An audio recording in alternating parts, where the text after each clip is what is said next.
Hello there, and welcome to the I Never Knew podcast, also known as Inc. This show dives into the life experiences of people who have been through it all and have come through the other side stronger, better, and triumphant. Each story is raw, authentic, and, at times, heartbreaking. One thing joins it all together: the fact that the stories can help the listener learn and grow. Hosted by life coach Maureen, she sits down each episode with a new guest who will empower the listener to set out on their self-discovery journey and start to heal. Now you'll be joined by Maureen and her special guest. Please enjoy the show.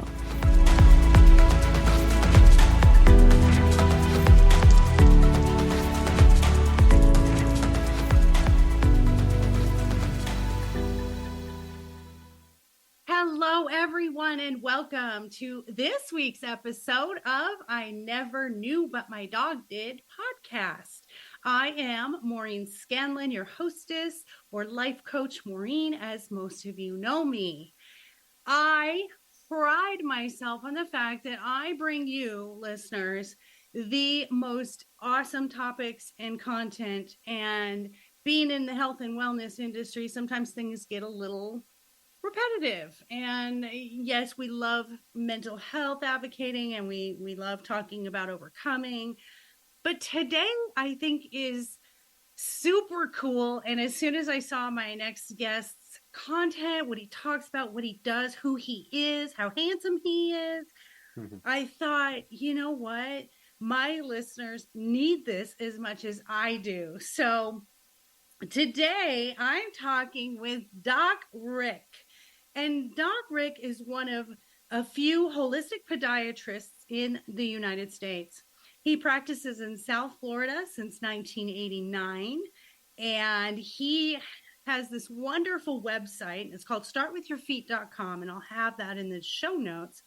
And what he does is he has a lifestyle consisting of 6 pillars, and I think these are so fantastic. We're going to get into it. He's got pillars of supportive shoes, orthotics, exercise featuring his prescription for interval training, organic nutrition, vitamin supplements, and stress management.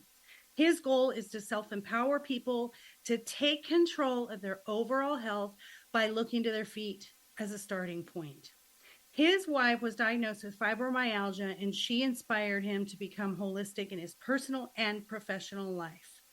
This is my favorite part, and everyone has known, if you've ever listened to any of my episodes, when we get to talking about medical, and no disrespect to the medical field, but I was in it for 27 years and have had my own negative experiences. So he says that early in his career, he was uncomfortable giving prescriptions as a first line of treatment and had not yet started to think outside the box. I think all of it is fantastic. I think you guys are going to love him. And I think the most neglected part of our body is our feet. So without further ado, good morning and welcome to the show, Doc Rick. Good morning to you, Maureen. Thank you so much for having me, and thanks for your enthusiasm. I love it when people are enthusiastic about holistic health, because then I get more enthusiastic when I have a receptive audience. Sometimes I think my guests need to, I should tell them, before you get on, you need to have a whole cup of coffee to be able to handle me, because I can be a lot. So I'm so happy that you appreciate the enthusiasm. So here on I Never Knew, we do talk about our knee story. That knee story is when we realized things had to change. Something's not working. The insanity cycle, doing the same thing, expecting different results. So I want to talk about your knee story, or at least the story that was the catalyst for you doing all of these wonderful things that you're doing now in regards to podiatry and your belief in the holistic approach. Sure. So when you go to medical school, they're teaching you the conventional approach, the allopathic approach, the Western approach, and that's really all they teach. So I go out into practice in 1989 down in South Florida, and I was always not crazy about having to give prescriptions, because when you become a doctor, you take the Hippocratic Oath, which is first, do no harm. And that was always top of my mind on everything. And so here you have a patient that comes in with, let's say, an arthritis that hurts. And I'm going to suggest, this is a long time ago, Advil or Aleve or Naprosyn or something of that nature, with in the back of my head, knowing that there was a possibility of them just taking one of those pills, ending up in the hospital with a stomach ulcer or something worse. So and then I actually had a patient that I hadn't seen her for a while. I said, "How you doing?" She said, "Oh, I was in the hospital. I had a stomach bleed." And luckily, I wasn't the one that gave her the prescription, but it could have happened to me also. It's a side effect. But she ended up taking a nonsteroidal anti-inflammatory. She ended up with a stomach ulcer and then anemia. She ended up in the hospital. Luckily, they caught it and she survived it. She came, but there are further things taken a step further that can happen from taking those over-the-counter and prescription anti-inflammatories, such as you can take, if you take it for a long time, you can cause gluten sensitivity. You can cause kidney damage. You could raise your blood pressure. And there's also, people don't realize that there's a small chance of stroke and heart attack from taking an anti-inflammatory. People don't realize that. So all of that time in the back of my head, I was always wary and not really crazy about even suggesting these lines of treatment. It just so happened that I met my wife about 12 years into private practice in Florida. And at that point, that was the game changer for me for turning over the whole way that I think. So she was diagnosed by a very astute rheumatologist with fibromyalgia about 6 months after she had given birth to her son, who's my stepson. And at the time, there wasn't even an official CPT diagnosis of fibromyalgia. And they used to say, oh, it's all in your head, or it's depression, or you're making it up, or whatever. Whatever it was, this guy was able to, because there's no blood test for fibromyalgia. There are certain other things you can test for, but not, so it's a clinical diagnosis with about 12 different points on the body that's how they make the diagnosis. So it ended up that by witnessing her deal with receiving the diagnosis, she had received the diagnosis before I met her, but I met her shortly after that. She received that diagnosis, and this was before the internet, Maureen. She actually went to the library and started doing research like the old days. She started researching things and figuring out. So at the time of the diagnosis, the doctor told her, you will never run again. You might be bedridden down the line. And you gave her 5 different prescriptions to take. She said nothing doing. And so that's when she started doing her research. She started systematically finding things that can potentially help. And then one by one, she took one prescription away, and then she'd make sure she was okay, move on to the next. She eventually got all 5 prescriptions gone in a short period of time. And that was the outside the box thinking. And it primarily revolved around so lifestyle choices, dietary.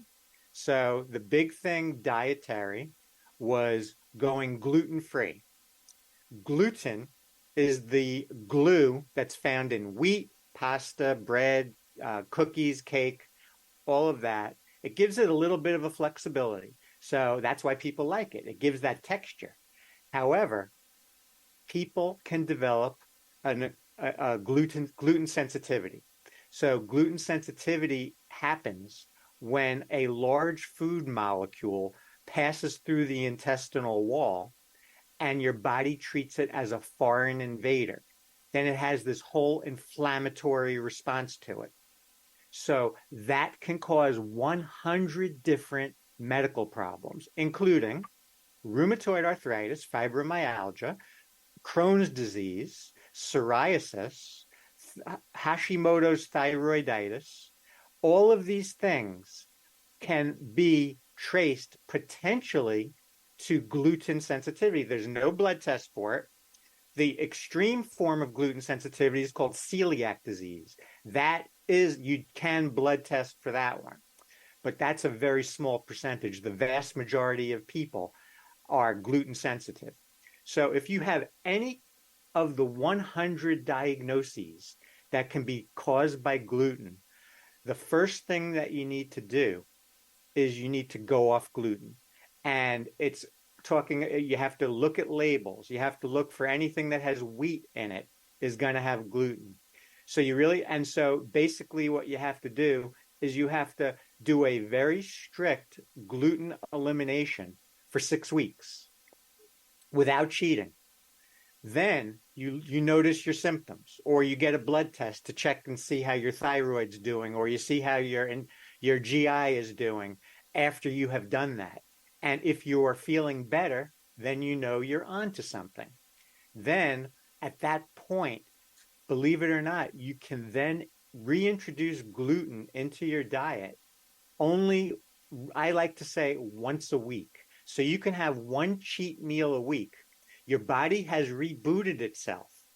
You can introduce a slice of pizza or a sub with regular bread once a week. And if you only do it once a week, your body won't kick in that autoimmune response once again. So you can just limit it. And then you can have your Saturday night cheat meal where you're going out. You can choose whatever you want. Just do one meal per week as your cheat. And so you can, and to do something like that, you don't even need to go to a doctor, actually. You just have to be your own doctor and see how you feel. So that is a very, very important point, that if anybody's having a chronic illness, the easiest thing to do is look to see the things that you do every day and put into your body. And the main culprit a lot of times is gluten. So you can easily switch to gluten-free bread from regular bread if you're eating at home, not if you're going out, because no one's going to have that out. But I can say personally that my wife and I have found even a safer bread, because gluten-free bread, for instance, is still inflammatory. Inflammation causes 90% of all health problems. So not counting a virus or a fungus or a bacteria, or a cancer, let's say, everything else, heart disease, cholesterol, metabolic syndrome, all of these are inflammatory conditions. Alzheimer's even has an inflammatory component. So you want to reduce inflammation as much as you can. Gluten-free bread will still cause inflammation. And it doesn't even taste that good. It's not too flexible. So the best bread, this is something that I love to tell people, because a lot of people do not know about this. The best category of bread when you are home and you have control over your food is called sprouted bread. Maureen, have you ever heard of sprouted bread? I have a daughter who is gluten-free, and we have found that there are so many products out there now that we can do. We do our Thanksgiving half gluten-free. Her husband's dairy-free, so we do half that, and then we do half sort of regular stuff. So there's a lot more out there. Sprouted bread, is that a vegetable based? Yeah, it's a category of bread. It looks like bread. It tastes like bread, but it's only 7-day wheat, which so it's packed with nutrients. It doesn't yet evolve to the full wheat germ that then gets the gluten. So you're getting it before it turns bad. And my wife, who is gluten-free, and she is sensitive to gluten, she's able to eat sprouted bread without having any bad symptoms. So sprouted bread is a category of bread. It's in many different stores. You just have to find the sprouted bread in the store. And to me, the beautiful thing about it is that it tastes good. It has flexibility, which people like to have, of course, myself included. And I don't have to be gluten-free and on sprouted bread, but I do it prophylactically because I'm trying to reduce inflammation, and I do love bread. So the beautiful thing about it is that when you eat it, it tastes like bread. It acts like a vegetable inside your body. So it doesn't raise your blood sugar, and it doesn't turn to fat. So those are two big things. So you're not going to get overweight from it. You're not going to raise your blood sugar and possibly get pre-diabetic or diabetic from it. So it's just so it's a beautiful thing. So it's Yeah. the best of both worlds. As far as, let's say, pasta goes, instead of a gluten-free pasta, we go with a bean-based pasta from garbanzo beans. So with that, it has the flexibility and it tastes better than gluten-free. But a lot of people, they try the gluten-free, they go, oh, I don't like this. And then they go back to the gluten and then they never get over their symptoms because Hmm. you can potentially, if gluten is the cause of the problem, you can heal yourself just by going on a gluten elimination diet and then just bringing it back once a week without any meds. So Wow. that's just you have so much control over that. And obviously you're going to benefit from eating at home versus going out, because going out you don't know what they're putting in the food or what kind of ingredients they're using. So, and then Yeah. I'll throw in dairy free also. My wife added dairy free to the regimen that she does because she found that over time she was getting, in the past she was getting quite a lot of sinus infections all of the time, turning into bronchitis, requiring antibiotics, and antibiotics kill when you take an antibiotic, it knocks out your healthy probiotics in your gut. Besides killing the bad bacteria, it also works on the good. And you Mhm. need that good. That the good is a very, very important thing. The probiotic in your body, they're going to digest your food for you to small pieces so that you don't get those autoimmune reactions. They're going to improve your immune system also. So it's going to help you fight diseases and it's anti-inflammatory. People don't realize that. So that is one that I lean on heavily. I try to get every single one of my patients on a 50 billion probiotic capsule every day. 50 as in boy billion. Everybody I want on that every day, once per day. Then, if you're having a problem, you up the dose for a short period of time, treat the problem, hopefully, and then lower the dose. I lean on probiotics as a first line of treatment. People don't, when I tell this to patients, they're saying, you got to be kidding me. They come in with a heel pain, they're on a prescription blood thinner. So with a lot of the natural anti-inflammatories that I use actually do thin the blood also as a side effect. Yeah. So I don't want to take a chance of making the blood too thin. So I'm going to go to a probiotic, the 50 billion, and I'm going to increase the dose at a very high dose for a few days. Usually about 3 days is all it takes, and I can knock the problem out. Wow. And so that is something that people do not realize. There are so many different things you can use that are much safer than Advil and Aleve. And one of them is a probiotic. But I personally, if the patient is not on a prescription blood thinner, I'm going to go with something that I feel works even better and faster, which is other natural anti-inflammatory. I use one that has garlic and celery in it. It's a combination of a few different things. It's called Ruma Art, at REUMA-ART. It's an amazing synergistic supplement that takes four different things: garlic, celery, stinging nettle, and horsetail, and it combines them, and they work better synergistically than separately. And I had a patient that came in 10 years. She had both heels hurting. She had surgery on both. It was still hurting. I gave her the Ruma Art at a very high dose for a couple days. After 10 years, it was gone in 3 days. Oh, that makes me Unbel- so happy when I hear that. And I agree with you. So we're tackling diet. I do definitely agree. I think an elimination diet anyway, because we need to find out what is it that our body's reacting to. I recently stopped eating red meat and had no idea I was having all these stomach issues. And I thought, oh gosh, what is causing this? And finally, the last time I ate red meat, which I don't eat very often anymore, I do a lot of just chicken and pork.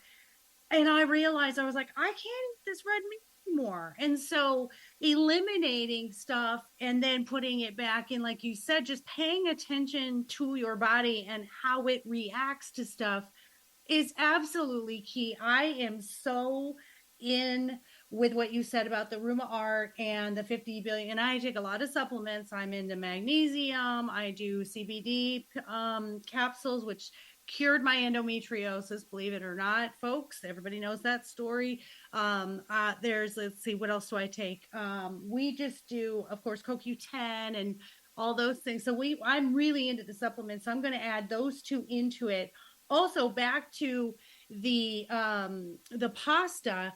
I found, because my husband was on a completely carb-free diet, and at Sprouts they have a noodle that is a vegetable-based noodle, and you won't even know the difference. I made him spaghetti, and he absolutely loved it, to the point where we couldn't even go back to the normal noodles because they were just too heavy and they'd sit there. So he liked them better. So it's out there. Sprouts and what are some of the other health food stores? You can actually do your grocery shopping there if you're gluten free, because it's so gluten free friendly. So many healthy products.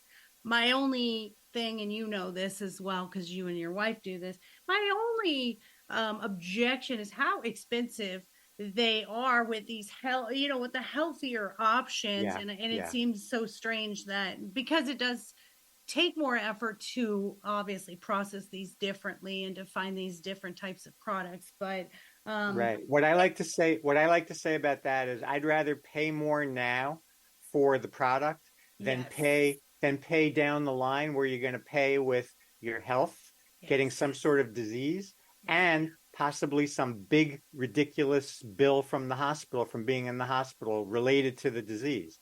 So it's just a question of, I'd rather do that. I'd rather just pay the money up front and just try to be prophylactic about it. Just getting back to the red meat for a second, I just want to make a comment about that.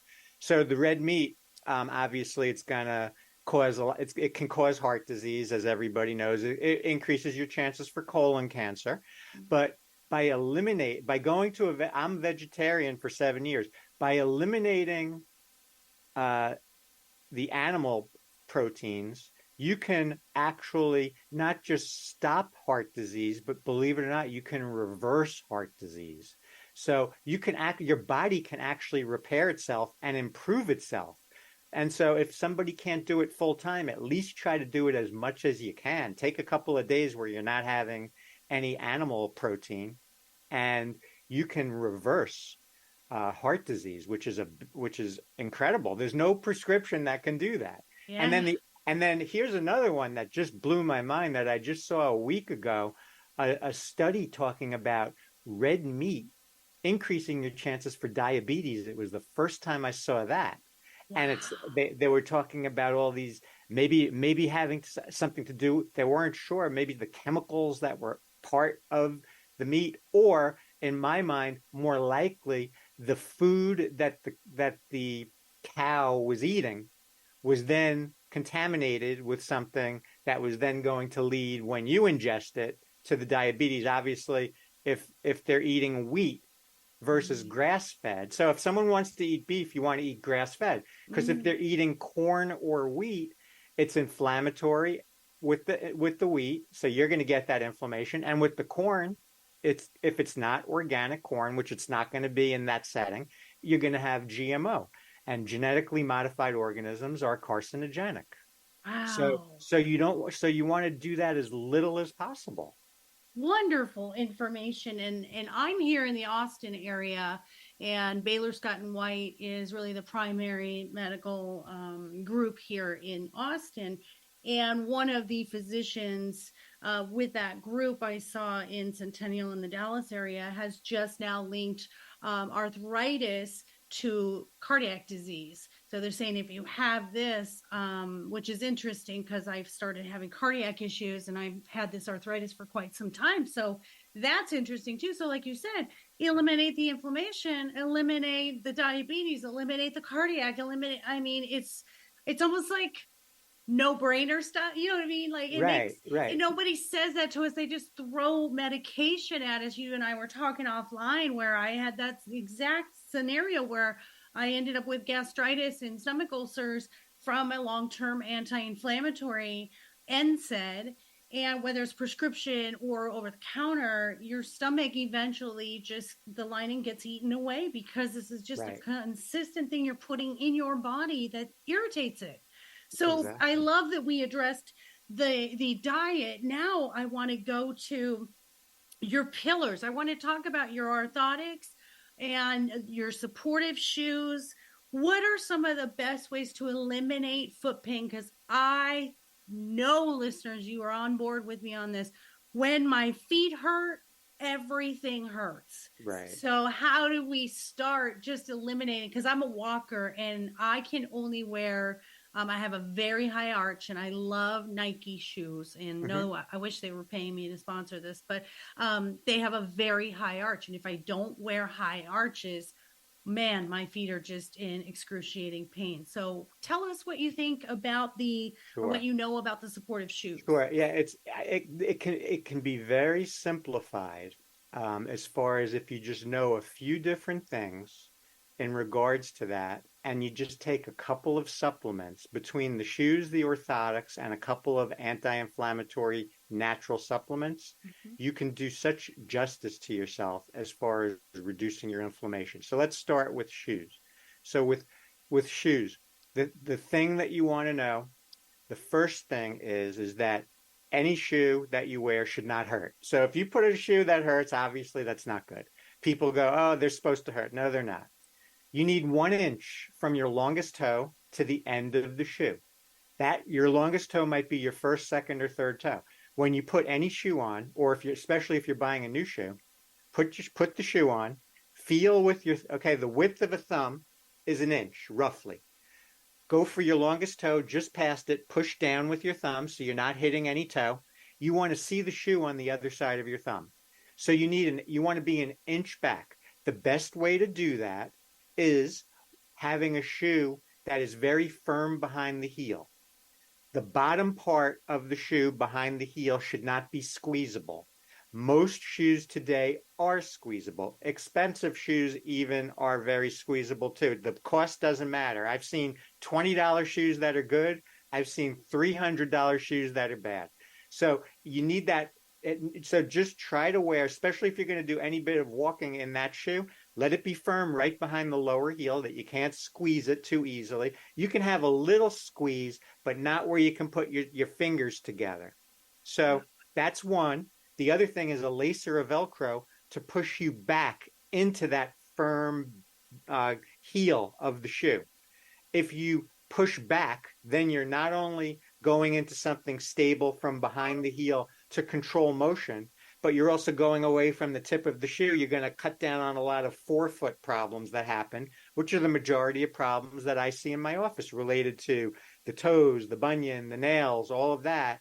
Is a lot of it is aggravated by shoes that are too short. So to me, the best shoe to wear is going to be a sneaker walking shoe with a lace or a Velcro with 1 inch of toe room where it's firm behind the heel with an easily removable inner sole that comes out. So then you can go to part two of the Doc Rick 1-2 punch of controlling motion, which is the supportive shoe plus the Doc Rick orthotic. So before I was holistic, the reason that attracted me to podiatry was not surgery, it was biomechanics. And so I have actually developed my own protocol. I designed my own orthotic. So an orthotic is eyeglasses for your feet. So it's a prescription. And a lot of products will portray themselves as orthotics over the counter, but they're not. It might have a little bit of a bump on the arch, and they're calling it it's not. An orthotic is actually a prescription that addresses the back, middle, and front of the foot with an appropriate material. I Mm. have developed one that I've been using in my office for many, many years. The first thing that I wanted to make sure was that it was not too hard. I have a few different choices, but the first cardinal rule is let it be comfortable, because you can have the best prescription theoretically, but if the patient puts it in their shoe and they can't wear it, oh, it's uncomfortable, then what good is it? So it's got to be comfortable. It's got to do something to reduce motion. So I was able to do that. I worked with a lab. I told them my idea. I was able to take that idea and put it on an online store where I have that same prescription orthotic that I use in my office that's personalized to the patient. I have determined that there are a few prescriptions that I call them the universal prescriptions on the foot. So I basically place that into my online orthotics. So therefore, I don't have to see the patient and see all their individual problems. I'm giving them a choice of just two products, my intermediate and my sensitive foot one, which is tailored for the fibromyalgia, neuropathy patients or spinal stenosis with nerve pain. So that one's my softest one. But overall, the intermediate one is going to cover the flat foot, the hard foot. My firmer one, which I only do in my office, I'm not even offering online because that one you'll tend to have more problems with the patient saying, oh, it's too hard. So I don't even offer that one online. But I'm able to offer this at a very nice economical cost. So it's accessible to people. And that is going to be and that's going to not only be better than the fancy orthotics that most podiatrists will give. I'm going to say that the podiatrists that are coming out today are so heavily into the surgery aspect that they're forgetting the biomechanical or even not paying much attention to it. And to me, that's the foundation of podiatry, is that your foot is the foundation of your body. What goes under your foot? An orthotic. That's the foundation under your foundation. So that's what you need. So that was what was so important to me. And then from there, so it's my hands on your foot with a device. That's holistic. And then let's throw in a couple of natural anti-inflammatories also regularly, as long as there's no contraindication, such as a strong probiotic every day, which basically everyone should be taking. And let's say one natural anti-inflammatory, whether it be rheumatoid or whether it be separate kyolic garlic, whether it be a curcumin that has black pepper in it for absorption, whether it be a very pure fish oil. Let it be something. And so you don't want to be getting these things at the drugstore. You actually have to pay attention to the brands. For instance, fish oil, for the most part, there aren't too many brands that are pure. Most of them have impurities in them and mercury. So that's not good. So you want to pay attention to that. So if you can do it, so to me, it flows with the supportive shoe into the orthotic and then a couple of natural anti-inflammatories. Then I'm setting people up to walk strong. I call it walking strong. Yes. So you're walking strong in your daily living activities. So now let's take that one step further. So they did do a study. They've done studies. The faster you can walk at the age of 50 predicts a longer lifespan. So if you see two people walking across the street and one can barely walk and one is walking briskly, take a guess who's going to potentially live longer, the one who's walking briskly, unless they get hit by a car, of course.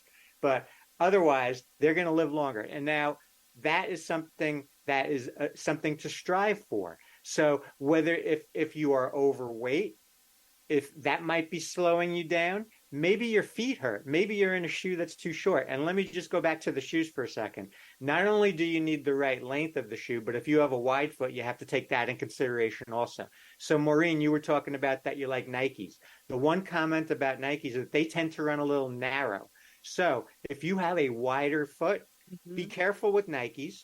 But a trick to get around that is Nikes don't usually come in wide width, but other brands do. So sometimes if someone has a bunion that makes the foot wide, or if they have a fleshy foot or swelling in their foot, you're going to need to get a wide. You have to get a brand that has a wide. But if you can't get a wide, the next best thing is going with the 1 inch, the thumb rule, the 1 inch rule on the length in a medium width, and then add a size to that. By going a little longer, you will sort of split the difference of between a medium width and a wide width. So you can actually give yourself a little bit more room going a little longer. You don't have to worry about it being too long if the part behind the shoe, behind the heel of the shoe is firm, and you lace up and go back and you're being held there, you won't slide forward.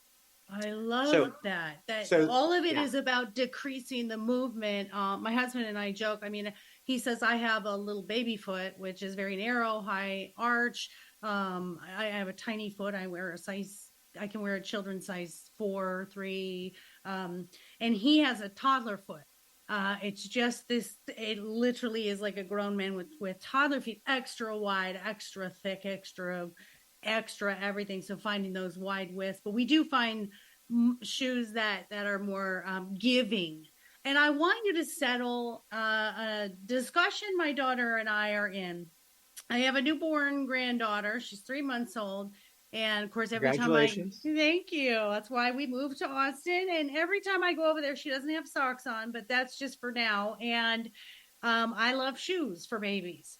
And my daughter sends me this, I don't know what it was, a TikTok or something about it's better for babies to be barefoot. Can you settle this argument for us? When is it good for them to wear shoes, and what are the best shoes for them to start when they start walking? Yeah, I think it's a good idea for children, for toddlers. For the first couple of years, walking barefoot is very good inside because most babies, they're going to have a flat foot when they're born, most of the time. It's a very flexible foot. The bones are not even close to being fused. And you want to have the barefoot only indoors, obviously, because outdoors you're stepping on things and you can get foreign bodies and you can pick up warts. But inside, if it's clean, let them walk barefoot because that's going to help their neurologic. Their proprioception is going to be improved when they walk barefoot. Their intrinsic foot muscles will be improved by doing that. But then there'll come a time, obviously, when they go outside, you want to use the same principles as what I just said. Make sure that the shoe has the right length, because then you have to really pay attention to a child because their feet are growing fast. So what may be a good fitting shoe today might not be next week. So you have to constantly be checking that out. But if they have that firm counter behind the shoe, it's called the counter. So let that be, and a lace to go back into that at the very least, at the very beginning, let that be the kind of shoe for them to wear. And then their foot will continue to develop and it's going to end up firming up. So the severe flat foot of a 2-year-old might end up being a medium or mild flat foot when they get to be 8 or 9. If a child has a very, very high arch, that might lessen a little with time. It might increase with time. So you just have to you do have to give it some time. But the key thing with the barefoot indoors is allowing the child to get that proprioception on their foot, the position sense of their foot, and the intrinsic musculature, which is a good thing. So it's I'm going to have to admit that I was wrong, is what you're saying. I'm going to have to put my tail between my legs and say, oh, okay, you were right. I'm going to do something a little fun with you. I'm going to name a shoe, and I want you to rate it from 1 to 5, 5 being the best shoe to wear and 1 being the worst. Okay. And I'm going to see you're cringy when you cringe when I say some of these. And you tell us 1 to 5, 5 being the best, how you feel about people wearing these shoes. Okay. Number 1, a cowboy boot. A cowboy boot can be good if it's firm behind the heel, and if those tend to be pointy, obviously. So the fact that a cowboy boot comes above the ankle is why I recommend for women, when they want to go dressier, rather than a slide that you just put your foot in that might be pointy and it's certainly going to be too short, inevitably to keep the foot from coming out of the back. The cowboy boot is not bad because it comes above the ankle. Just like an ankle boot for a woman. If it comes above the ankle, then you can go longer with it. It can even be pointy as long as you get it away from the front of the foot, and then it's not going to cause a problem. So I don't have any problem with the cowboy boot. The one problem that you could run into is that it might have a very, very hard sole. And if you have a hard foot, the yin and yang sign behind me is the yin and yang foot sign that a patient gave me, which is, it happens to be, I was on another podcast. They said, if you could have a sign of what you represent, what is it? I said, the yin and yang foot sign, because I want to promote Zen through your feet. So what are we giving the rating for the cowboy boot? The cowboy boot, as long as you don't have a hard foot and as long as it's out away from the front part of the foot, I'm gonna give that probably a 4. I'll give it a 4. Oh, that surprised me. Okay, how about women's high heels?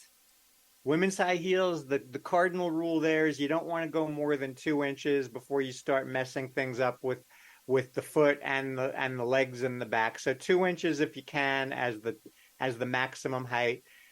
An open toe platform that goes on the whole bottom of the foot, so the whole shoe is in contact with the foot, not a stiletto point on the heel. Open toe with a platform with some straps around the back of the foot, I'm okay with that. The thing you want to know about that is you want to put an over-the-counter metatarsal pad in the arch of that shoe, because that shoe is going to throw a lot of weight on the ball of the foot. So just that little thing can be put in there. Or what my wife and my hairdresser do, not necessarily with high heels, but with a sandal, they take two-sided Velcro, put it in the heel of the shoe, put it on the bottom heel of the orthotic. They can stick their orthotic in a sandal. You could do the same even with a potential high heel kind of shoe. So I'm going to say platform, open toe, and that's okay. Not more than 2 inches. Otherwise, probably one of the worst shoes you can have. It's just because it stuffs your feet. Your foot's going to slide forward. It's going to put too much of pressure on the front part of your foot. Oh, I love that. I love that. All right, you ladies who love your heels bigger than 2 inches, you know you end up doing the walk of shame, carrying those heels at the end of the night after dancing. And the reason is what Doc Rick just told us is you're leaning forward on that ball of your foot, squishing those toes. You don't have the support that you need. So how about Crocs? How about Crocs? I don't like Crocs because in general, a Croc is like a loafer. So I don't like any loafers, whether it's a slipper. So all of my patients, I tell them do not wear slippers in the house. I tell them if they're younger and more mobile, they can just get a regular like athletic slide sandal, open toe. If it's an older person, I'm going to recommend an orthopedic type sandal.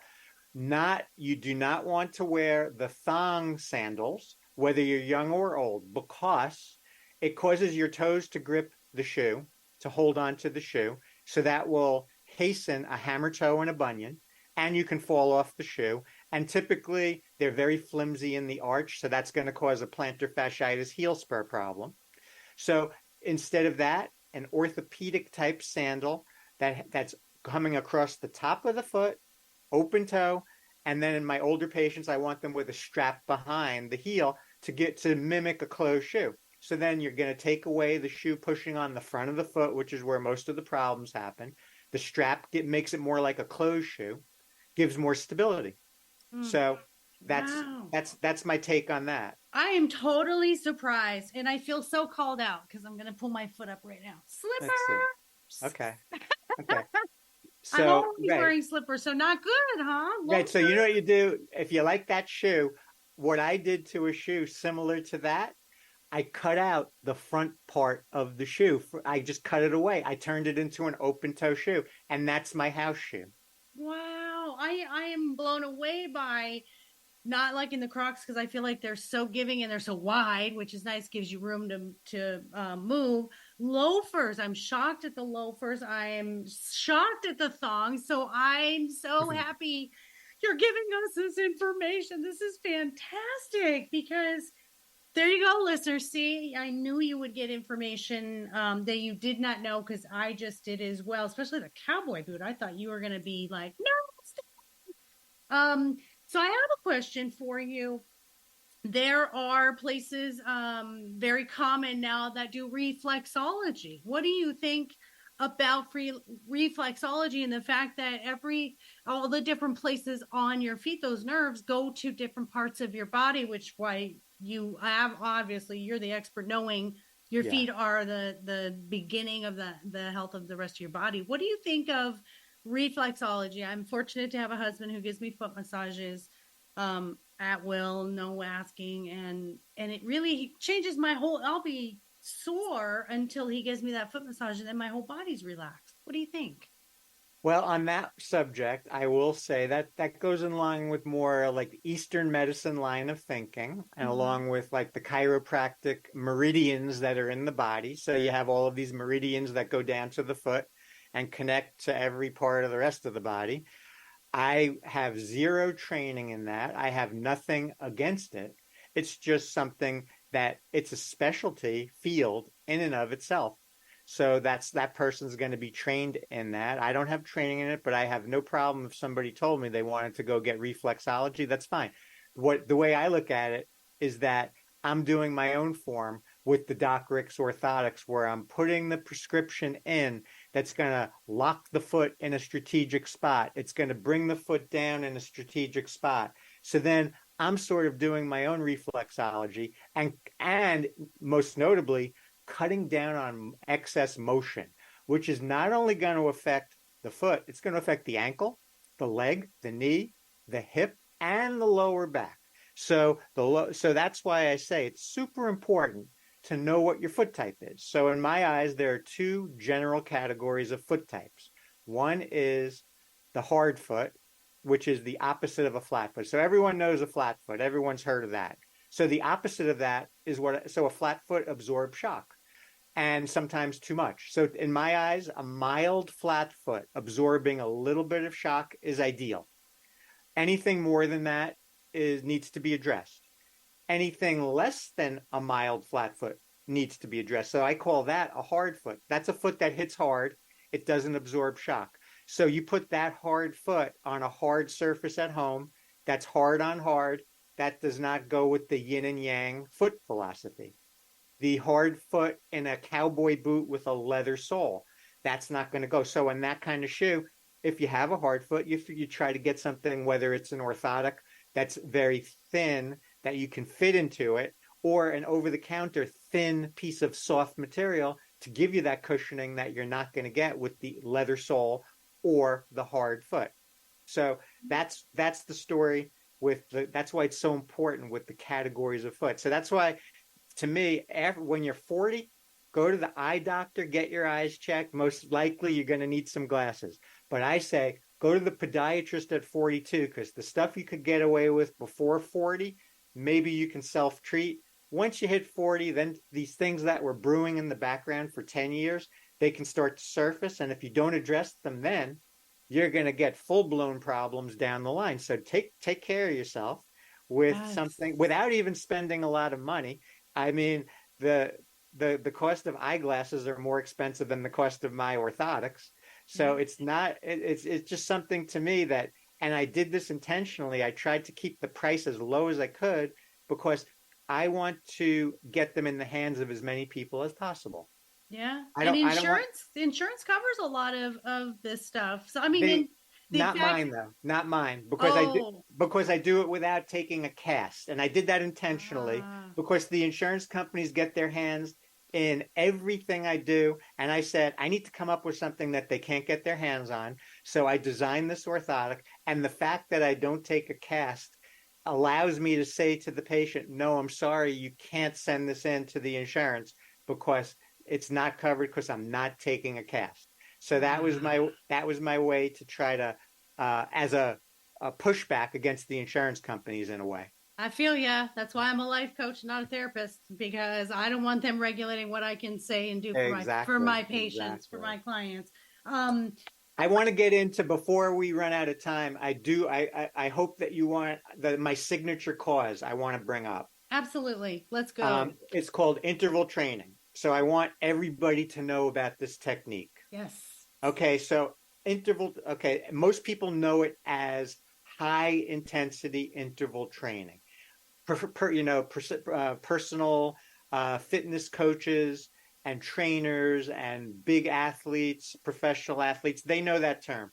I have recently renamed it interval training instead of high intensity interval training. Why? Because if somebody is overweight and they're 50 and they're on 6 different meds and they can barely walk, and if I'm talking to them, this is what I want you to do. I want you to do high intensity interval training.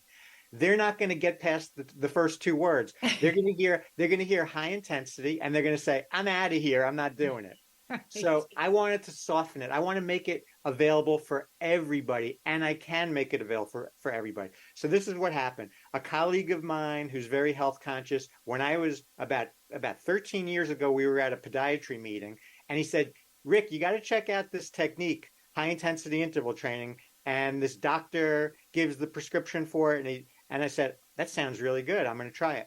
The thing that so over time I have personalized that prescription, but there's physiologic uh, studies that back this. And so the beautiful thing about it is that it only takes 12 minutes to do versus somebody going to their conventional primary care physician and them saying, you need to start exercising and you got to go 30, 40, or 60 minutes, 5 days a week. And that person's going to, maybe they'll do it the first week and then after that, done. So by tweaking this prescription in such a way, I believe that I have made it very realistic. And people can even tweak it even further. So I'm going to give you what I have come up with for interval training. So the first thing is that you can do it anywhere. You can do it out on the street. You can do it in your house. You can do it in the swimming pool. You can do it on a treadmill, or an elliptical machine. You can do it anywhere. So the prescription that I go by is, and I'll tell you what I personally do. I go out into my street and I sprint for 20 seconds. So I can do that because I've been doing it for a while. I'm able to do it. If you can't sprint, you can just walk fast for 20 seconds. If you can't walk, and I have a lot of patients that come to me with wheelchairs and I still want them to do this, I tell them to buy a $30 foot pedal at the medical supply or online and sit in a regular chair. And then you don't even have to get the whole exercise bike. And then you have your foot pedal. Most people, if they have use of their legs, even if they're in a wheelchair, they can do this. And you can do the same technique. So 20 seconds, as fast as you can go, but not the fastest you can go. And then a minute of recovery. So slow down, catch your breath. Okay, so do that 6 times at 20 seconds. If you can't handle 20 seconds, then do it for 15 seconds 6 times. Then, so going back to the 20 seconds as the starting point, then the final 3, after you've done 6 20 seconds and then a rest for a minute, the final 3 are 15 seconds, but you do them faster. So if you did a fast walk for 20 seconds, do a faster walk for 15.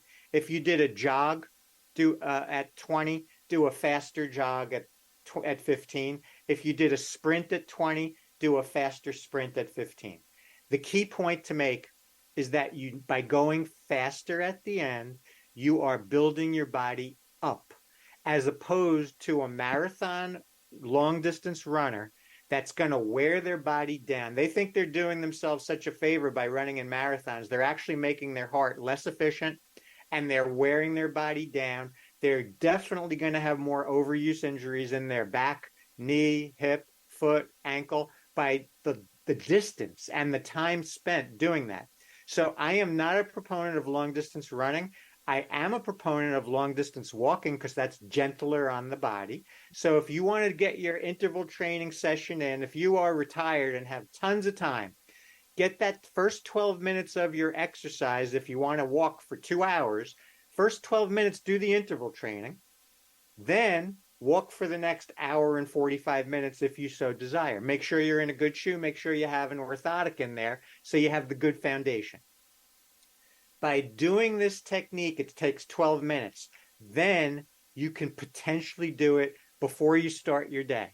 You don't have to wait to the end of the day when you're tired, you're hungry, you have to go to the store, you got to pick the kids up from school, whatever.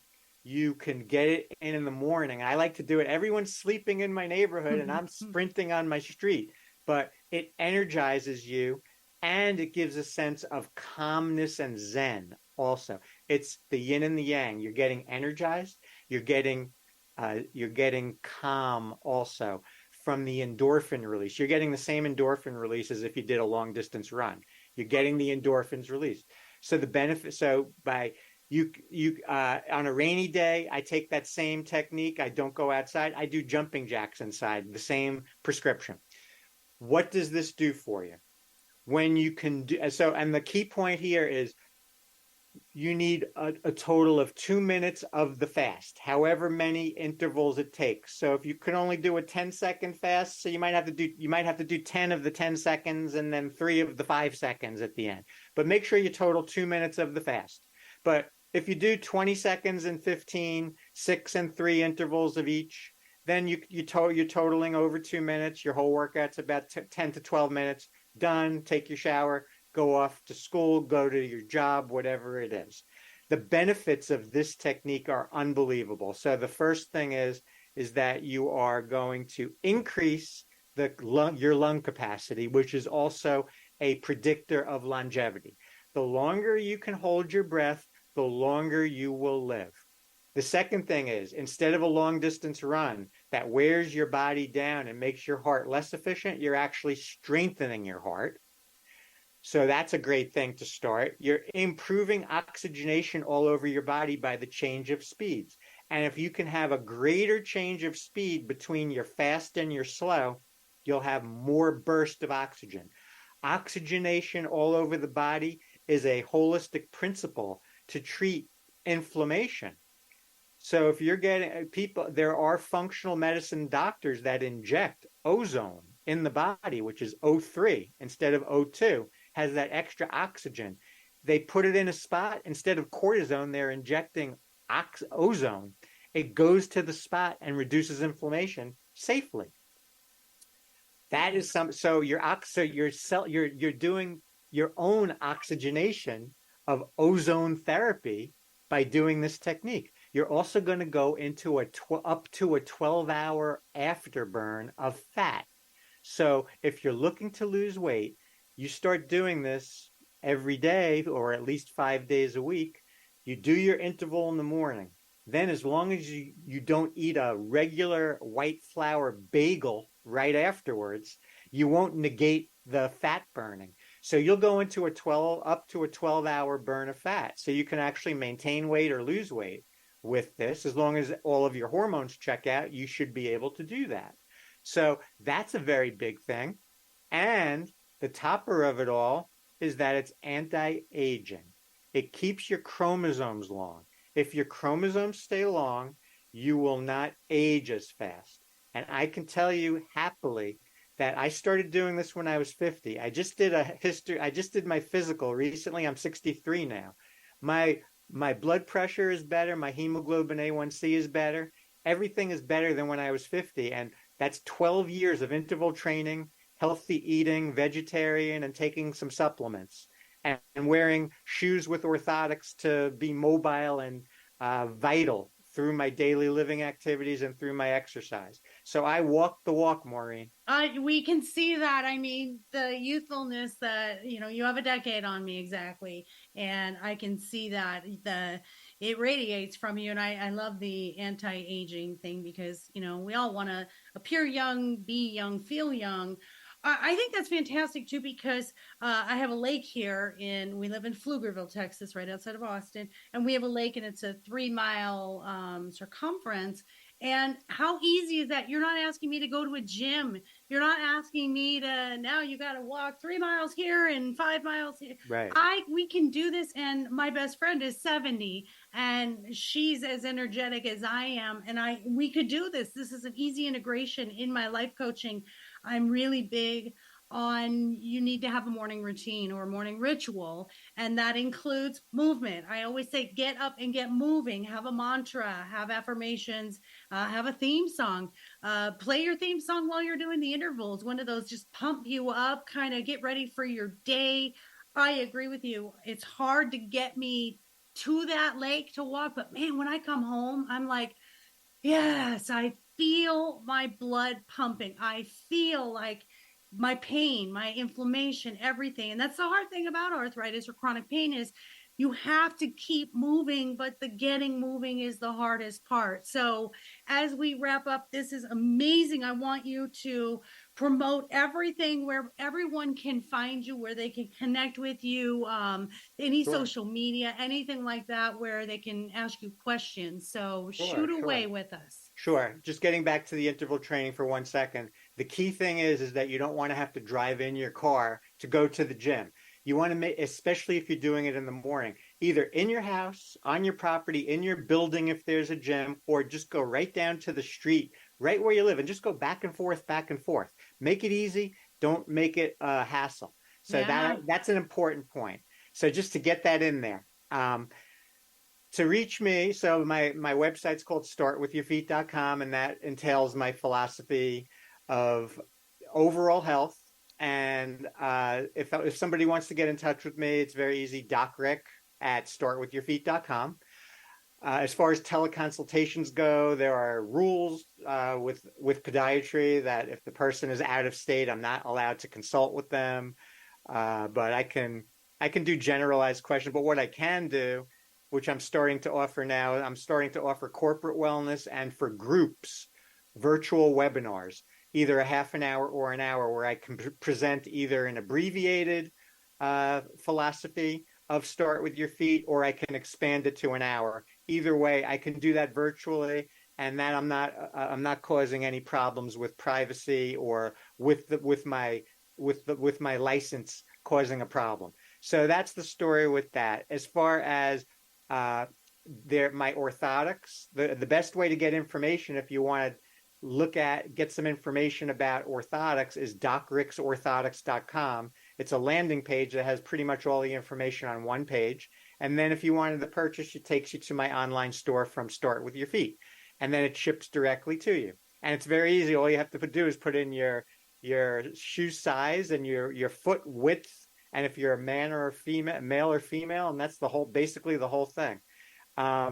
That's another one. I do have a podcast myself, Maureen. It's called Holistic Strides. I'm about 13 or 14 episodes in. I'm releasing twice per month on Saturdays. It's about a half-hour show. I'm laying down content. I don't have guests on yet, but down the line I will have guests, and you'll be invited to be a guest. But right now I'm laying down a lot of content, and I have a lot of content to lay down. So I'm just chugging along, putting that out. So that's Holistic Strides. The best way to get my content, and I do put out content weekly. I have either a blog, a 1-minute video, or 2 podcasts every month, releasing once a week. And the best way to get that is just to go on the Start With Your Feet website and go to the blog page and just put your email in. And then every content piece that comes out will go right to your inbox. You don't have to search for it on YouTube or on Spotify or wherever you may be going, Instagram or Facebook, wherever. It'll come right to you. Are you on Facebook, Instagram, and Yes. social media? And Yep. What is your handles on those pages? Facebook, Holistic Strides, and Instagram, Twitter, which is now X, is Doc / Rick DPM. The easiest way to do all that is just go on the website, and they have the icons on there. And you just click on it if you wanted to go on those. Perfect. I love all of this. And as we usually, I wrap up our podcast because we're always talking about sort of heavy stuff. And this wasn't that heavy, but I still end with a fun segment. And this segment is called It Tastes Funny. And this segment is where I ask you, what is something that you eat that most people would be kind of appalled by or haven't heard of before, something unique and different? What's your thing that tastes funny? I'm gonna give something that it doesn't taste funny, but it doesn't really have much of a taste. And if people can start incorporating this little thing into their diet, they are going to do tremendous health benefits. And that's called broccoli sprouts. So everyone's heard of broccoli florets, which is what the broccoli sprouts are, the 7-day-old broccoli, just like sprouted bread is the 7-day-old wheat before it turns bad. Not that broccoli turns bad, but broccoli just grows into the floret. The 7-day-old broccoli sprouts are packed with even more potential life-saving forces, especially reducing estrogen, which is very important as it relates to women and as it relates to cancer in general. So broccoli is known to be anti-carcinogenic. Cancer is exploding across the world and the country. Everything is toxic that we eat, drink, and breathe. So you want to do a few things every day to reduce that. I take a pinch of broccoli sprouts and put it in my green smoothie that I make in the morning, and I'm giving myself a big anti-cancer boost by doing that. So if you take the broccoli sprouts, you can put it on your salad, you can put it on your sandwich, you could just take it and eat it. It just has it doesn't really have a taste. But that to me is a anti-cancer powerhouse. Wow. That is such a great thing for people to start incorporating. Wouldn't you like to try to do something proactive to try to keep yourself from getting cancer? I certainly would. Absolutely. And I've never heard of that. And I'm so excited. So, and I love sprouts anyway, like on my sandwiches. So I like the taste of it and I love broccoli. So that is fantastic. That's a perfect answer to that segment. Thank you so much. I'm so grateful for all of those just wonderful nuggets of information that I knew we would get from you that I did not know. So much of this, you're just a wealth of knowledge and just an amazing person. And I always say anyone that's in the medical field that really is treating the patient, not the problem, to me, that's what you're here for. That's your purpose. That is what you're doing to make this world a better place. And we love you for it. And we thank you for the hour you gifted our listeners and myself today. Thank you, Dr. Rick. Thanks, Maureen. It was my pleasure, and I enjoyed talking to you. Thank you. Hold in with me for one moment. Listeners, that's going to wrap us up for today, for this episode. I'm not even going to say I hope you enjoyed it, because I know you did, because all of that stuff, there's stuff that you did not know, especially about your Crocs. I'm just saying. And I thank you for all of you for being here. Thank you for the 5-star reviews that we have on Apple. I have noticed we've had some audio issues with our platform on Spotify and iHeart. So I apologize for that. I'm working with them. So your best bet is YouTube, because then you get to see our fancy little faces here anyway. So YouTube is always really fun.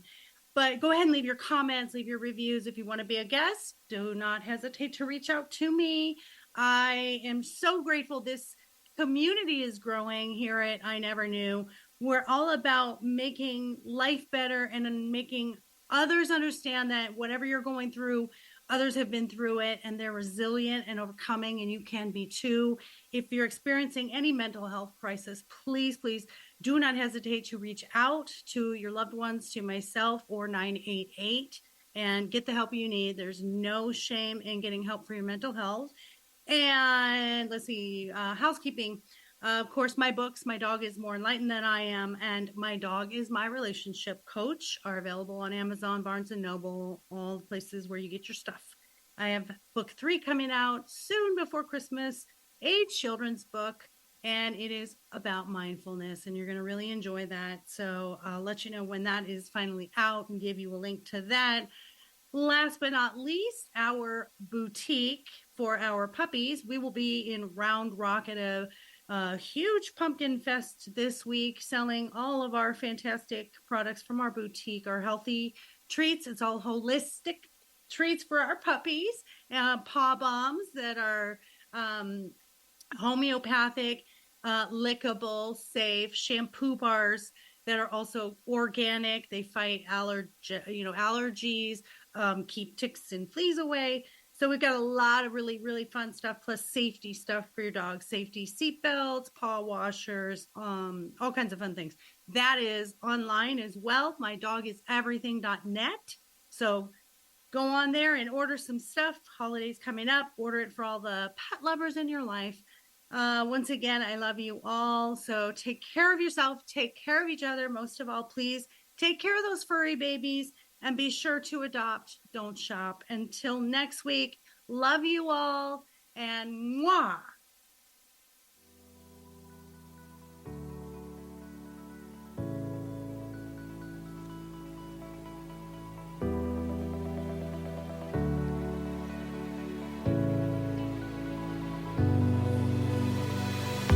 Thank you for tuning in to the I Never Knew podcast. If you found today's episode inspiring and educational, please be sure to follow, subscribe, and spread the word. The more people that join the Inc. community, the more it can develop and influence others as we work together for a healthier and brighter future. Until next time.